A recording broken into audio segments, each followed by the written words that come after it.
Hello all, my name is Ashley. I'm the ILM tutor here at Unicourse. I will be hosting today's live session on Introduction to Project Planning. We'll wait until 3:05 just in case anyone's running a little bit late.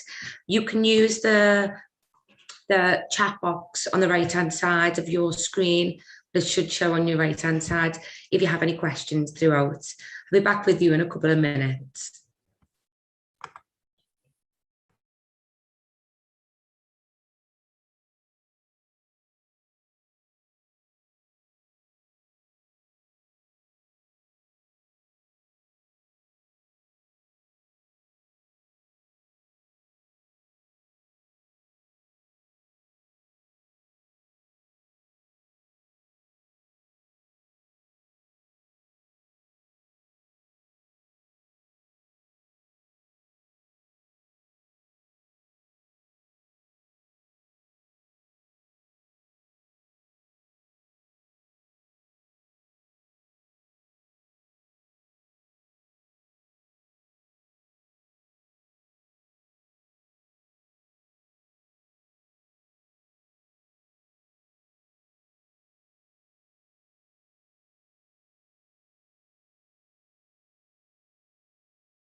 Hello all and welcome to today's live session. My name is Ashley from Unicourse. I'm the ILM tutor here, and the topic of the series, I'm going to be doing 4 sessions in the next couple of weeks, and it's on project management. Now in the past I've tried to cram everything that is to learn about project management into one session, and it's overrun an hour, and we don't like to keep them longer than an hour. So for that reason, I've split it into 4. The first one being an introduction to project planning, and hopefully we'll be able to get some interactivity off you. I'll be asking you some questions throughout. You can also ask me questions in the chat box. If I'm halfway through talking about a specific topic, I'll wait until there's natural pause in the presentation and I'll aim to answer that question for you. There will also be time at the end for you to ask questions, and one of the other learners may ask a question that you were thinking, so it might be good for you to hold off. This session will also be recorded and added to the ILM and the engineering programs or on our YouTube for you to view in future. Okay, so hopefully all goes well. Okay, let's move on.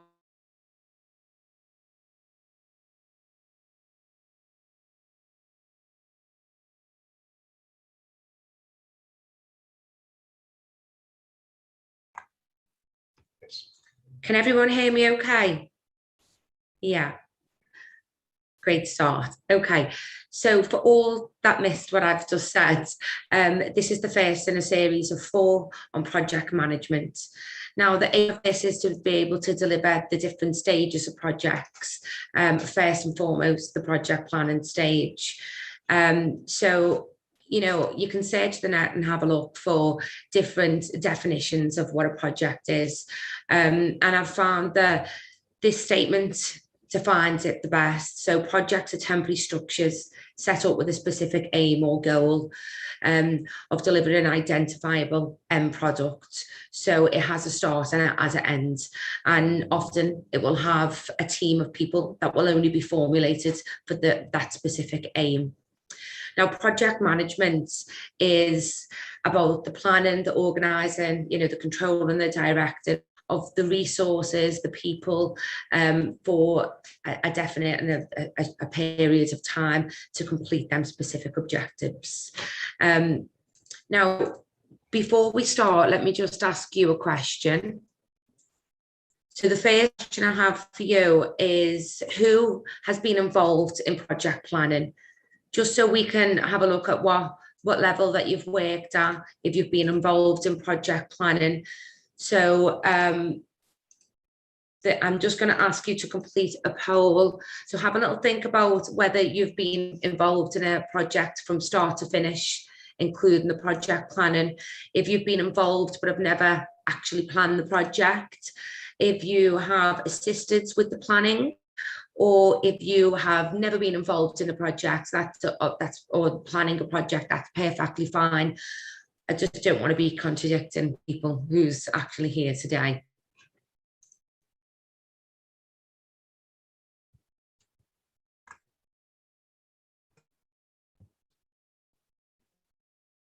Okay, I'll give you a couple of minutes to answer that, just so I can see what everyone's thoughts on it.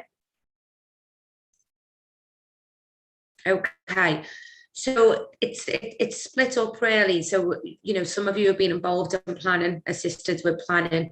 Some people have been involved in a project, but not part of the planning process. So I'm going to, you know, really break it down for you, the different elements of project planning. Okay? So the phases and processes of project management. Now, all we're going to be covering today is the first two. So about agreeing the precise specification. So that's also known as the term of reference for a specific project.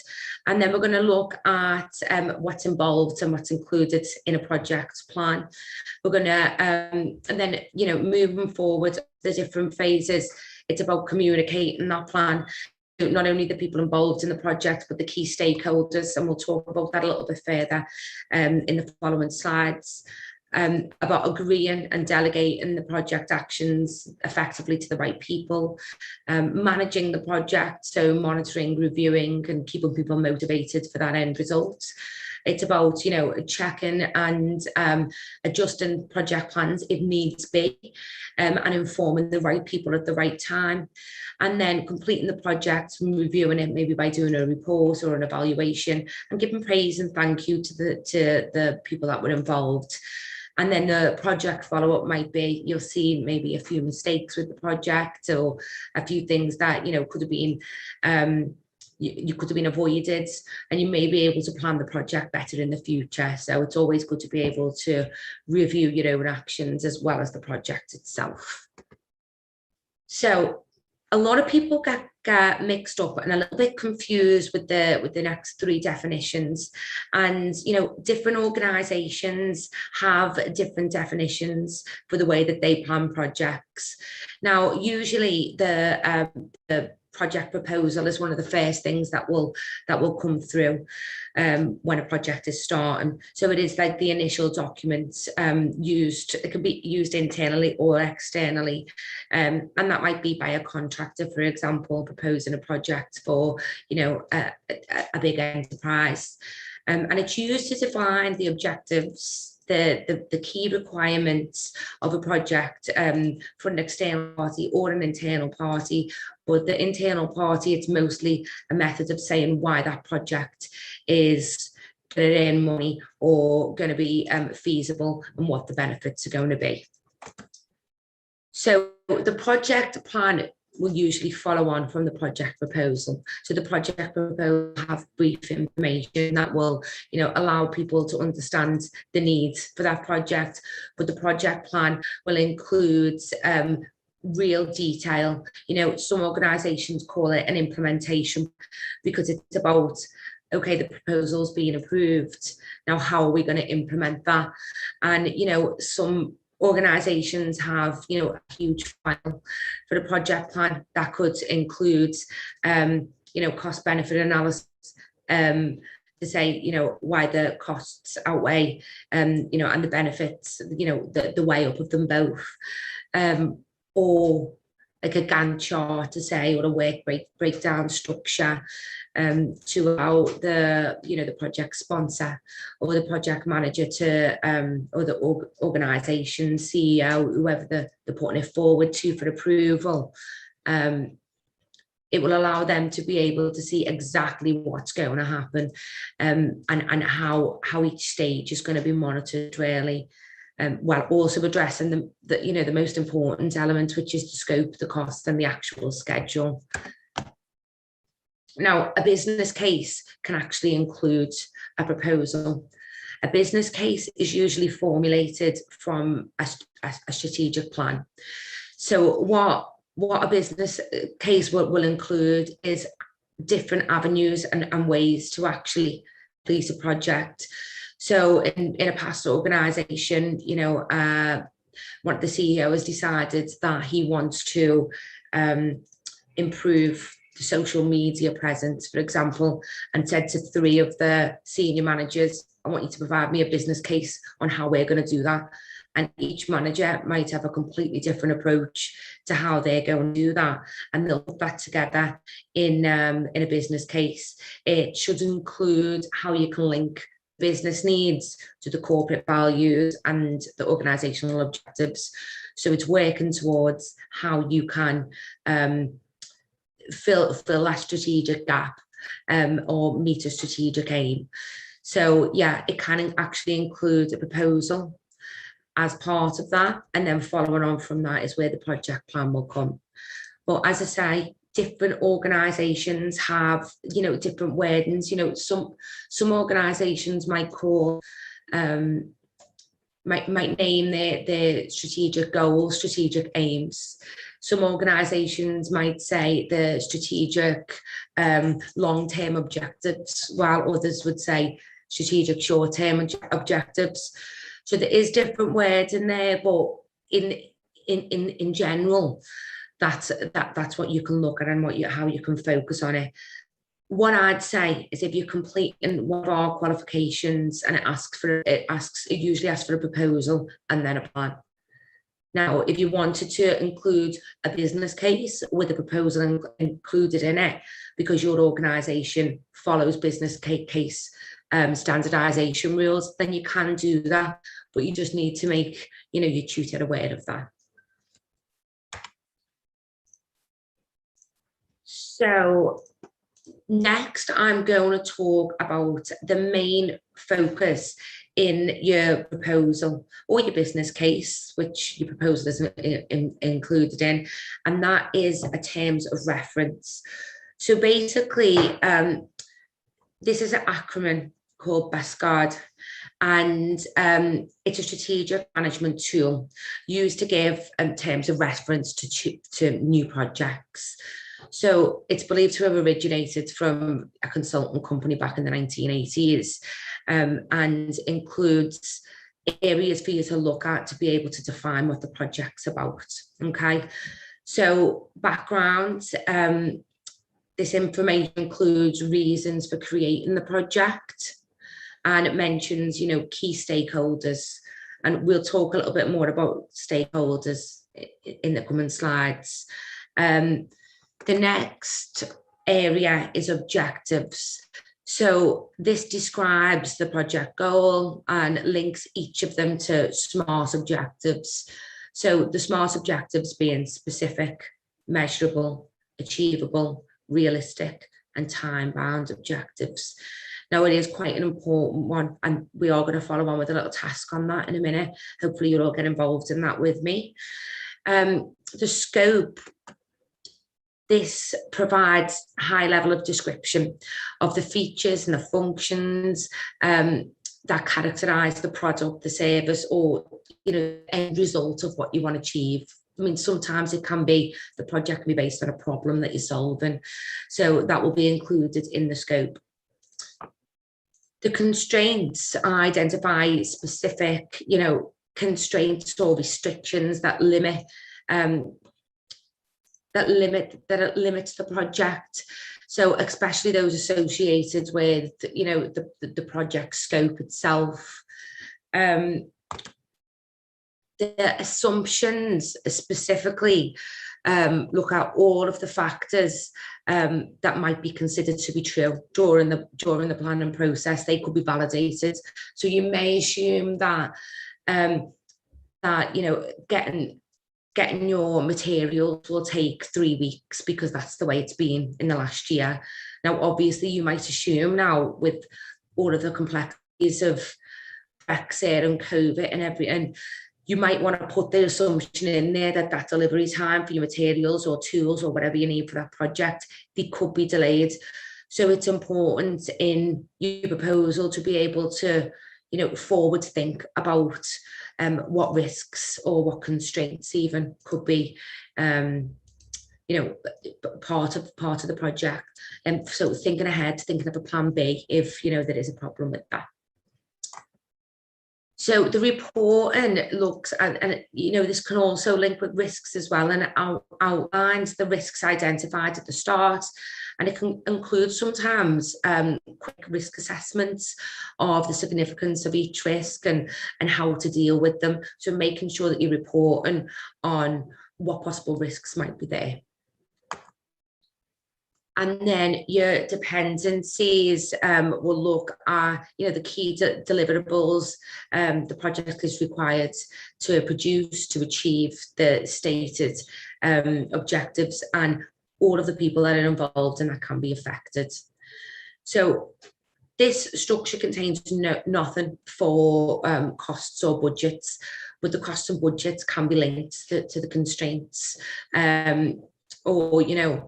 or the estimates. They can be linked to both of them.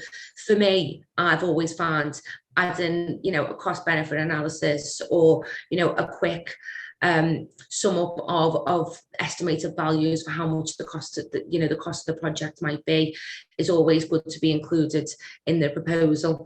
So you can look at it from that point, the budgets on that area. Okay. So I'm going to ask you a couple of questions now, just to check you're all still with me.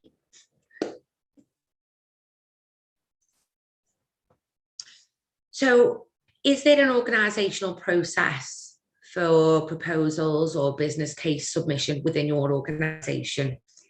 Yes, no, I am not sure, or yes, but you might not know.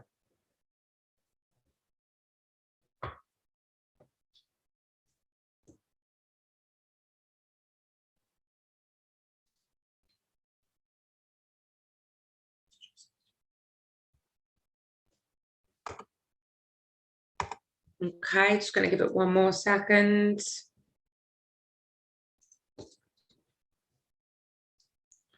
Okay, so a couple of you, have said there is, however, you don't know the full process, which is absolutely fine. Some people only know it when they're at strategic level, because they're having to complete that. Knowing the process of proposal submissions or business case submissions or planning submissions is good to know, especially when you're doing an ILM or a business or an engineering qualification. The reason being is, as part of your qualification, you're completing a lot of work that you could realistically put into a portfolio. Now, if you're working on a unit, say in engineering for quality management, and you think that there might be a way to improve the quality of, the area of work that you're in, you might want to submit a proposal to say, could we do this better? You might want to do that. And if you do, it's only showing forward thinking. And if you're looking at, climbing up the ladder within your workplace, think of how you can go about putting your ideas in your mind and, thinking outside the box there. Specifically learners, because, I predominantly deliver to ILM, there is times that I'd be asking you to do implementation plans. Now, realistically, if you keep hold of them implementation plans and your appraisals coming up and you think, well, I could make this improvement and implement this in my department, then it's your chance in an appraisal to show that you've put together this plan, and you can work with management to improve departments, to improve your organizational performance. Therefore, the next question I'm going to ask you is, okay, so I just spoke to you about this. Let's see if you were all with me. So agreeing the precise specification for the project is known as goal, scope, terms of reference, or objective.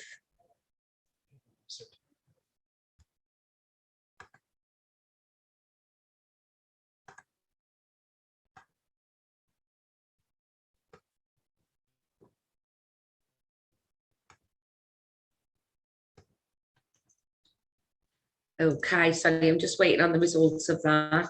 Okay, so yeah, so the precise specification for the project is known as the terms of reference. The scope is the remit of the project, and it defines its activities and the deliverables during that project.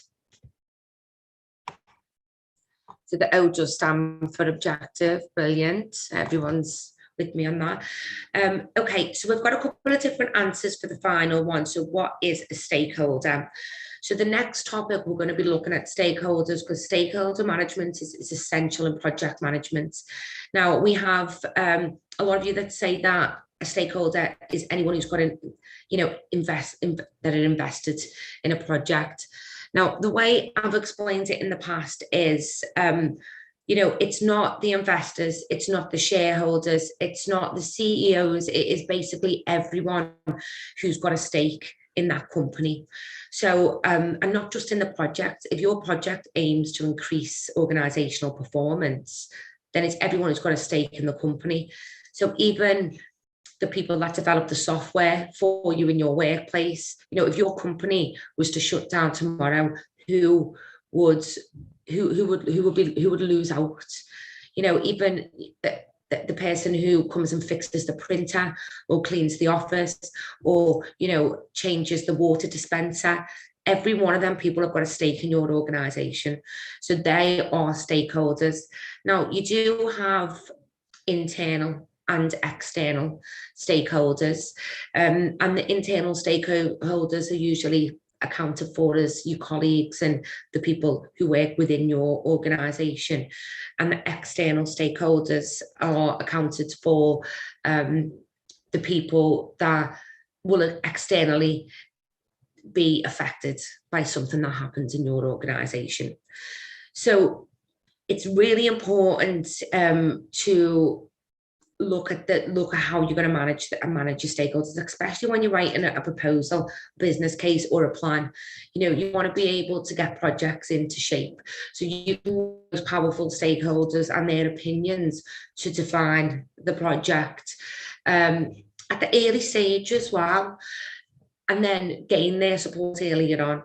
Because if you've got the support from the start, from the initial process, not even the start of the project, but the initial planning stages, you'll be able to see a little bit more about what they want, especially the key stakeholders. So next, it's about winning resources and having the support from the most powerful, but also the team members, and getting their input as well. It's important to build understanding by communicating early and often. And you can ensure that they fully grasp what you're doing and understand the project's benefits. And, we can do a stakeholder analysis, and I'm going to go on to that shortly.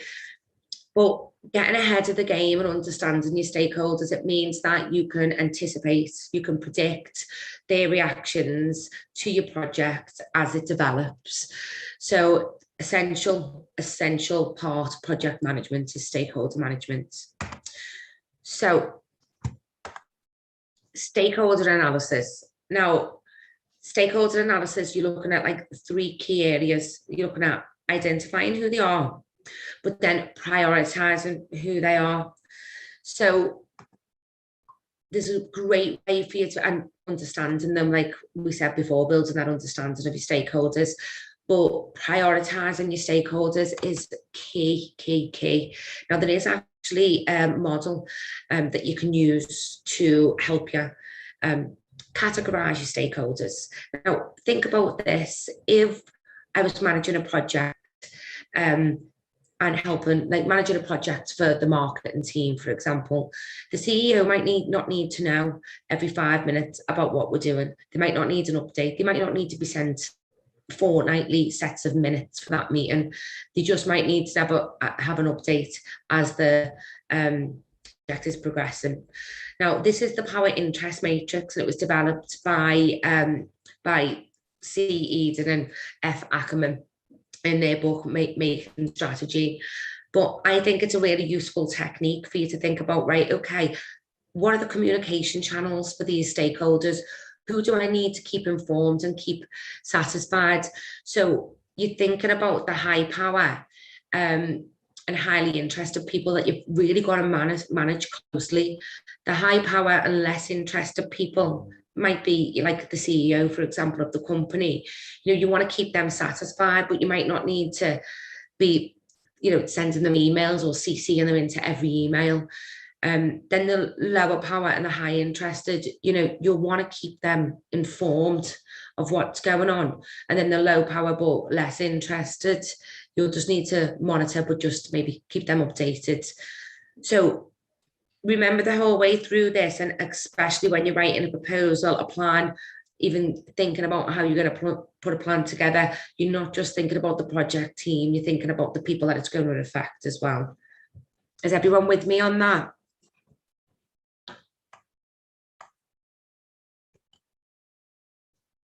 Okay, I suggest you all are then. Okay, so one of the major points that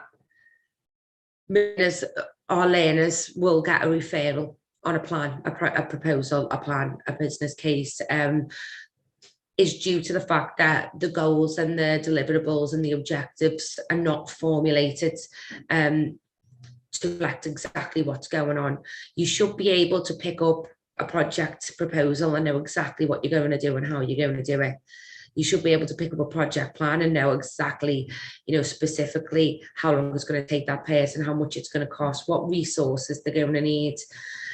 So basically defining the goal or the goals, they're broad targets that are going to be accomplished and they're going to be translated into an actionable objective. But the objectives should be quite specific and singular and measured. You'd be able to measure them and monitor them and know when they're going to be completed by a specific target date. So we need to really focus on this at the start and how it's going to happen. Think in your mind, okay, this is the goal. So the goal might be, for example, to develop a new website. Okay, so your objectives might be to research the market for competitors' websites. So you might actually then, from that objective, give somebody a task to go and research 5. So that's being specific and singular. 5 competitors. Noting down the key descriptors. And I want that back to me within a month. You want to be able to measure that by you're going to monitor it and make sure that you can measure the performance of that task. So underneath a specific objective, there might be 5 tasks, but even making sure that them tasks are smart are really important as well. So here's the questions you should be asking yourself when you're thinking about the goal and the objectives and the deliverables for your project. So what is the project going to do? What is the needs for doing it? So there might be a problem. There might be, just an innovation. It might be that there's new technologies being invented in that area. Who wants it done? Could be a major stakeholder. It could be someone in your department. It could be like that there's a new, legislation coming out, such as when the data protection changes happens and everybody needed to change the processes. where's the money coming from? So how's it going to be funded? And who's going to manage the work? So there always needs to be the performance and make sure them targets are complete. And who is going to do the work? So formulating that team is really important, because sometimes people don't account for the people that are needed. So people might be doing the projects as a secondary task to their day-to-day workings. Now, if that person's swamped with what they're already doing, you know, that's a resource that you might need that could be bottlenecking your project and slowing your project down. And time is money. So, you know, it's really important to ask yourself one of these questions, and it will help me to put together a really good proposal with clear objectives and, you know, a clear goal that, you know, has the deliverables to be a success, really. So this statement was something that I read years ago, and it stuck with me like for about 15 years. A goal without a plan is just a wish. Now, you know, you can have organizations that have, you know, 6 key goals that they want to achieve for the year. But if them goals, if them strategic goals aren't passed on and, you know, aren't linked to specific projects that are going to, you know, meet them goals and, you know, tick them off and then be able to move on, then it is just a wish and it will just continue on and you won't get nowhere. So it's important to have a really specific plan to be able to meet that goal. Okay, so Michael E. Douglas formulated this really good model, and it's helped so many of my learners to write effective objectives. And if anybody gets their assignments referred due to objectives not being SMART, it's one of the first things that I'll send out to them. So we know that SMART, you know, the acronym is specific, measurable, achievable, realistic, and time bound. But what does that mean, and how do you write that objective? Now, when I was writing lesson plans, when I first started writing lesson plans, I came across this, and it works for planning projects. It works for strategy, and it's basically the word to followed by an action verb. So to achieve, or to increase, or to write, or to develop, or, you know, it's with an action verb. And then a statement of a singular, specific, and measurable result to be achieved. So how is that going to be achieved? So, you know, at the bottom here, I'll give you an example: to achieve 6% overall return on the 4th quarter of sales. Now that is quite specific, but you can move on and put some targets under there, specific targets for individuals to meet that objective, to tick that off, to meet that goal. And you know, he pointed out here that the must criteria is the single result, the specific, the measurable, and the target date.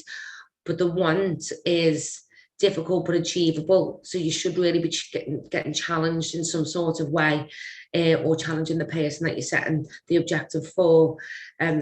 When it says participatory set, it means that it's agreed upon with both parties. You know, setting an objective for somebody that's not realistic because they've never done it before, and you're saying, well, I want you to complete this in 1 week.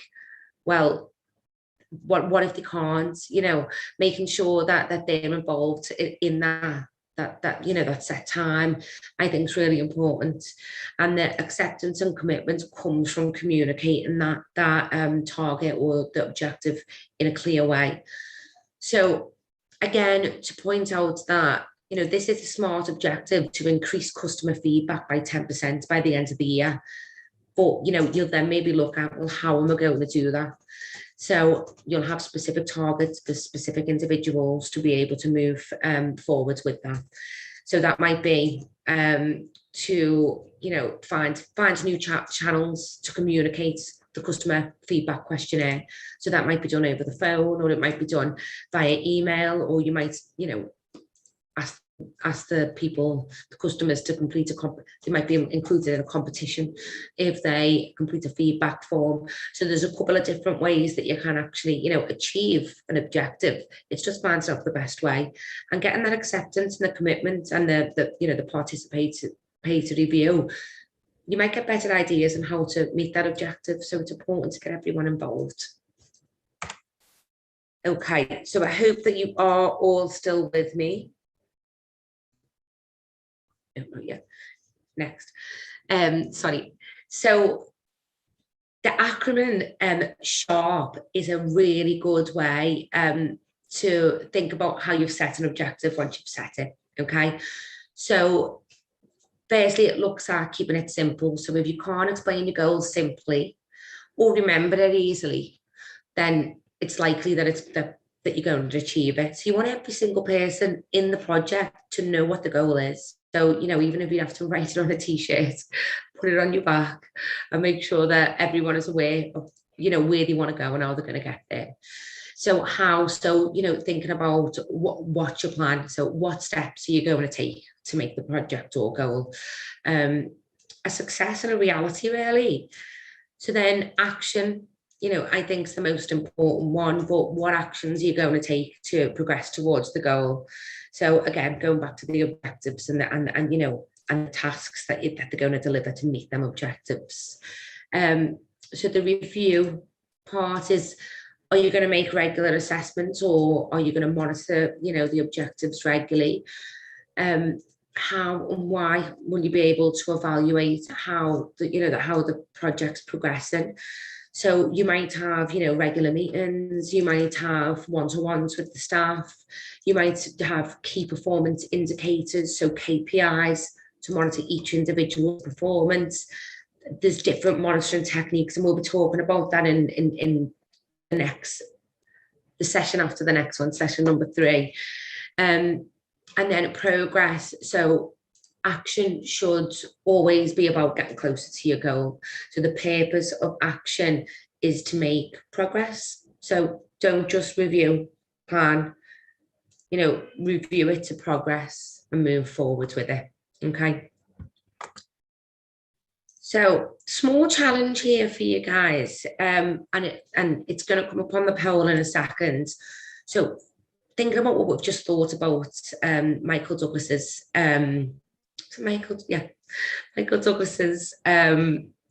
model, the single result, specific, measurable, and target date. What I want you to do is look at the 5 set objectives that have been looked at, and think about each objective and which much criteria is not met. So the much criteria being single result, for example, or is it specific enough, or can it be measured, or is there a target date? I'll give you a couple of minutes.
Okay, we'll wait one more minute.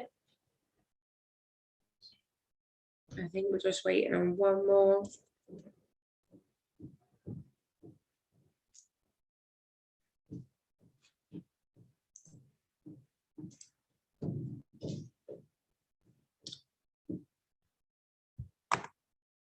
Okay, so people are going to have different views on this topic. Most of you have actually got the answer right. Well, according to Michael and his model, this was one of the examples that he gave. So the answers for those who have answered the poll is 1 is D. Obviously, there's no target date there. 2 is C. There's no clear points of that being measured. 3 is B. So it's not really specific, that goal. That's more like, a strategic, aim, or to be perceived as the best restaurant in Springfield area by the end of 2010. You've got to be able to think to yourself, well, how, and then, for number 5 is B, is that specific enough? What objectives, so thinking, it helps you to think about it. Okay, so for each objective, you should think about the tasks. Now, I know I've repeated that over and over again, but it is important to think about what the date is from start to finish. But not only that, when you're thinking about time, but the man hours it's going to take to do that task. It might be that you say you start a task on Monday and finish on Friday, but that person might have other tasks that they need to do that aren't associated with the project. So that needs to be taken into consideration as well. And especially when you're thinking about how long it will take, agreeing that time target with the person is really important. So who will do it? Now, this brings back to the stakeholders. If you've got really good buy-in from your stakeholders, you might be able to say to them, well, this software specialist, I know that he's a little bit swamped, but I could really do with his help in this project. Can you give me this much of his time? And then the stakeholder might say, right, fine, you've got him for 2 days of the project. There you go. So thinking about the next bit of how much will it cost, and the resources required. Think about the people of resources as well as, the tools that are needed or the materials that are needed. The people that are resources should be classed as resources as well. And obviously, really important ones at that. The level of quality is essential when monitoring. So making sure that when you are to place monitoring and review mechanisms to ensure that that objective is met well. And how will you know when it's complete? So having a target date, a review date, and moving forward with that. Okay, so I'm not sure if any one of you have heard of the project life cycle. Now, when you're thinking about a project as an entity, there are 4 elements of it. When you're thinking about project management as a whole, there are actually 5 elements of it. But we are talking about project planning today. So we're going to talk about the 4 elements of it. So the initiation phase and the starting of the project, which is, the proposal and or the business case or the business case. The planning, which is the organising and preparing, which will not only just include the plan and the implementation plan itself, but it will also include you informing of the work breakdown structure, the people that are needed. You might want to include Gantt charts, risk assessments, cost benefit analysis. So there'll be a lot of tools and techniques that that's the next session that we're going to go on to. But the planning phase is really important. If you have a really good set plan, most projects will be a success. Even if there are some, bumps in the roads, most will be a success. The execution, so carrying out the work, so making sure that people have got the right resources at the right time, and that you're avoiding bottlenecks as well. Now, avoiding these, the time, so you might think that quality is essential according to the standards of your organisation. Therefore, you might create a policy or, create a product, but then that needs to go through the quality procedures before you can tick that objective as complete. Now, often is the case, I was only speaking to Elena the other day, the case that they're waiting weeks for that quality process to go through, and it's bottlenecking the rest of the project, which is costing the rest of the project money. So it's really important to monitor that making sure that each objective is executed well. And then the closure and the closing of the project, which is about evaluating the project for strengths, weakness, and seeing what you could do better for the next project. So this moves me swiftly on to the project triangle. So you've got the life cycle of a project. Some of you might have seen this before. Some might have even seen it as a diamond, because often it's the case that the project triangle can be seen as a project diamond, and it includes scope, and customer or client expectations in the middle.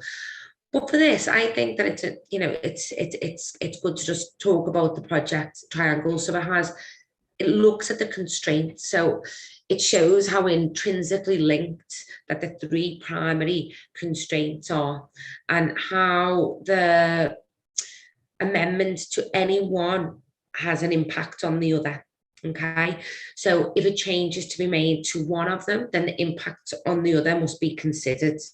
So if you think about time, it can be measured by the number of man hours. The larger programs might even be over months or years, and the time it takes from start to finish.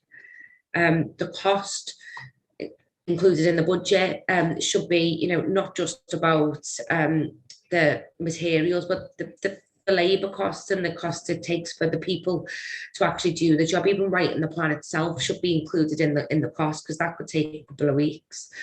And also, the plan B for costs or delays, and then the quality measures that should be made beforehand, and then suggested measures can include like any sort of defects, or thinking, well, this might be a backup time, or we might do this if we can't do this, thinking about different ways to make sure that quality is up to standard. Think about this as an example. If a project looks likely to go overrun and over time, then the project manager must consider the time that it's going to cost. So a project that takes longer to complete will cost more in man hours, but you could maybe think of another alternative. Would it be better to provide a lesser solution? So complete the project, but not as much up to standard as you want. But then you're going to be lacking on the quality. So you've got to consider the time and the quality.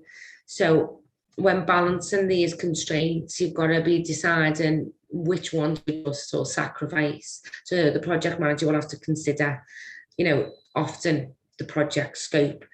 So a PM running a time-barred project. So think about, there's maybe an election coming up or something like that. So with the election, it's got to be delivered by a certain date because of that fixed date, such as, so you could have a specific date, so 1 year, to complete a project.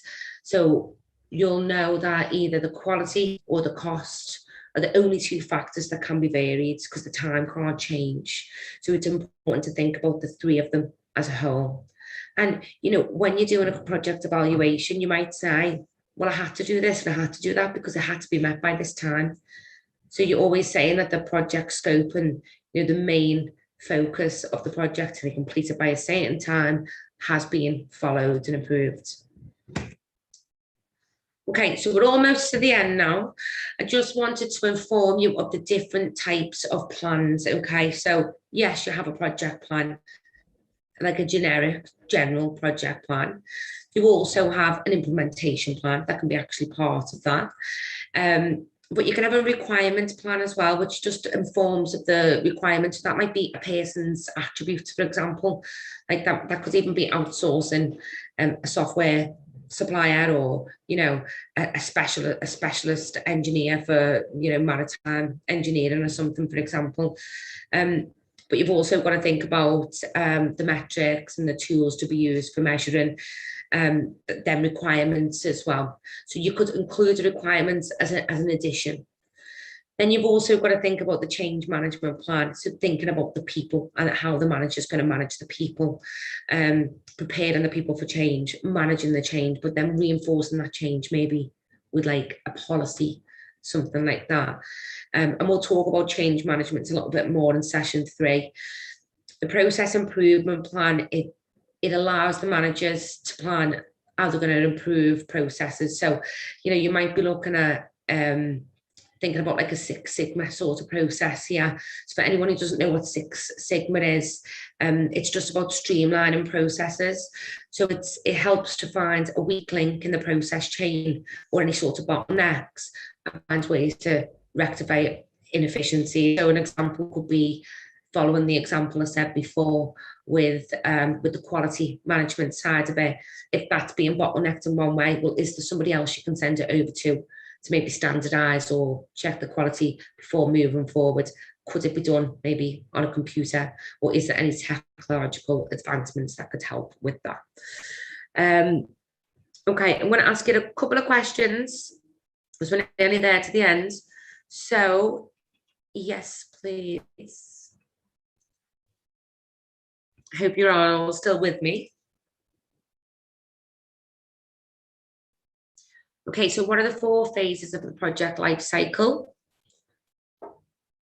And when conducting a stakeholder analysis, at what point would you use the power interest grid?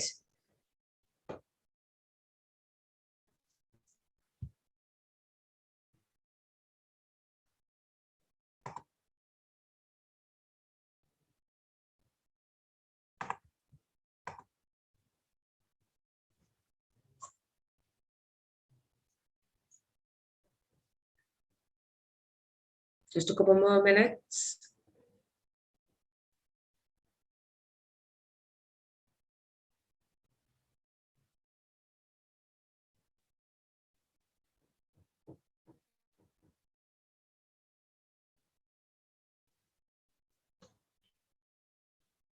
I think we're just waiting on one more.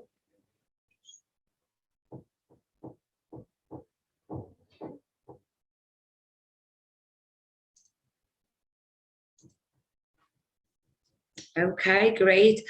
So everyone's with me with the project life cycle. And yeah, okay. It is defined that the project interest grid should be used for prioritising stakeholders. So prioritise the communication channel and seeing which are the most important ones that you need to keep in contact and which are the ones that you don't really need to communicate with. So it's more about prioritising the stakeholders, that one. And it is really useful. It's, you know, it's a really useful tool. If you were to include that in your proposal, you'll know exactly where you are. So for anyone who hasn't seen, you know, the resources for project planning, if you are undertaking a project in work and you're not actually on a unit and you would like any sort of templates, we have about 4 or 5 different project proposal templates here at Unicourse. Some of them are quite simple, some of them are quite detailed. This is one of the more simplistic ones. And we also have a really simple project plan, which is here and clear to see, but we also have really complex project plans as well. This one was just put together for a complex activity, which, you know, was only working for a short amount of time. So realistically, it was a plan, but we put this together simply for a learner, but it's as easy as putting this together in some cases. So does anybody from me have any questions? What I will do today is I will open the question forum up, the chat, to answer any questions that you may have. Really do hope that this has been beneficial to you, and I really hope that all involved will follow on with the next in the series. The next session is going to be about the tools and techniques associated with project management, and it's a really good one. And I'll be able to point you in directions of some tools and techniques that you might be able to use on current projects, or, you know, future projects, or stuff that you can use on your course as well. So I'll turn the camera off and the mic off, but thank you very much for attending today and participating in this live class. And yeah, we're open for questions. Have a lovely day.